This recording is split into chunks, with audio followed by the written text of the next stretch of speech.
అరుణాచల శివ శ్రీమాత్రే నమః. అమ్మకు అన్నీ తెలుసు. బాలగా వెళ్ళి చిన్న చిన్న మాటలతో బుజ్జగించింది, వినలేదు. సరే, మరునాడు వెళ్ళి గాయత్రిగా జ్ఞానబోధ చేసింది. బుర్ర నిండా ఆలోచనలుండగా జ్ఞానం ఏమెక్కుతుంది? వినిపించుకోలేదు. అయ్యో పాపం, కడుపు నిండక ఇలాంటి ప్రకోపాలకు పోతున్నాడు అని అనుకొని మరునాడు కన్న తల్లిగా అన్నపూర్ణమ్మ అయి కడుపు నింపింది. కడుపు నిండాక మరిన్ని వికృత చేష్టలు మొదలయ్యాయి. మళ్ళీ మొదటికి వచ్చాడు. మరునాడు సరస్వతిగా వచ్చి మళ్ళీ బుద్ధులు చెప్పింది.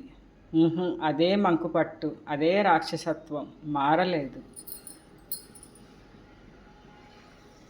మరునాడు లాలిత్యంతో లలితగా, నువ్వు నడుస్తున్న దారి తప్పు అని హెచ్చరించింది, వినలేదు. మరునాడు మహాలక్ష్మిగా వచ్చి అష్టైశ్వర్యాలు ఇచ్చి ఇకనైనా బుద్ధిగా ఉండమని అంది. నీతోనే ఉంది అసలైన ఐశ్వర్యం అని అన్నాడు. ఇక నయానా అవ్వదు అని గ్రహించింది. కోపితురాలయ్యింది, కల్లెర్ర చేసింది, దుర్గగా బెదిరించింది.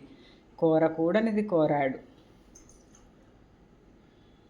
ఆ కోరిక విని తల్లిగా తల్లడిల్లింది. తప్పదనుకొంది. మెడ మీద కాలు వేసి మర్దించి మహిషాసురమర్దిని అయ్యింది. ఈ నవరాత్రులు చెప్పేది ప్రతి స్త్రీ, ఆడపిల్ల రాజరాజేశ్వరీ దేవే. బ్రహ్మ విష్ణు శివాత్మికాయ. కోరిన వాడికే శృంగార సౌందర్య లహరి అవుతుంది. కోరరాని వాడు కోరితే మహిషాసురమర్దిని అవుతుంది.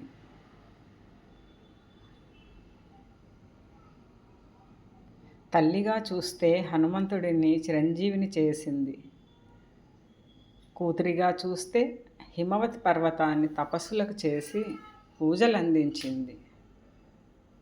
చెల్లిగా చూసిన శ్యామ శాస్త్రిని సంగీత సామ్రాట్టుగా చేసింది.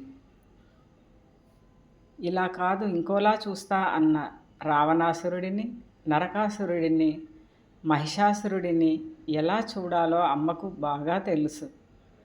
జై జగజ్జనని.